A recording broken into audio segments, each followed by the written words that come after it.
Good morning everyone. Have a blessed Sunday. Dito kami ni kumpadre. Nagwo-walking dito sa Ayala. Sunday ngayon para makaka-relax yun. Alam mo na, yung mga iniisip para mawala. Dito nagre-relax muna. Dito muna kami mga kumpadre dahil ito mawawala ng stress. Jogging, pangtanggal ng stress. After jogging, magko-coffee, magre-relax. Padre.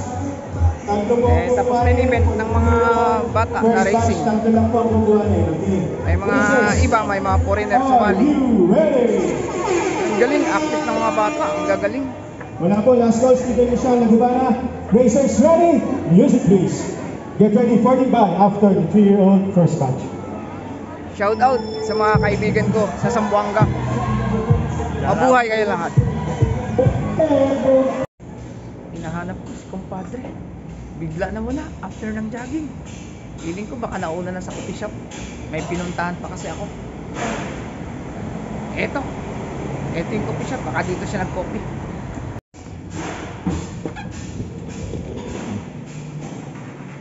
Sinasabi ko na ba? Andito na, naunahan ako. Kanina pa hinahanap kita. Andito ka na pala nagko-coffee.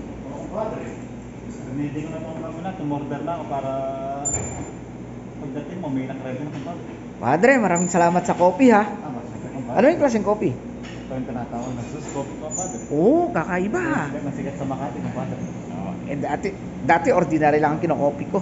Ngayon makatikman lang din medyo kakaibang coffee. Ito yung sigat na sigat kumpadre, syempre. Siyempre. Kape kumpadre. Sige. Kape kumpadre. Yung padre. Manalaki kumpadre.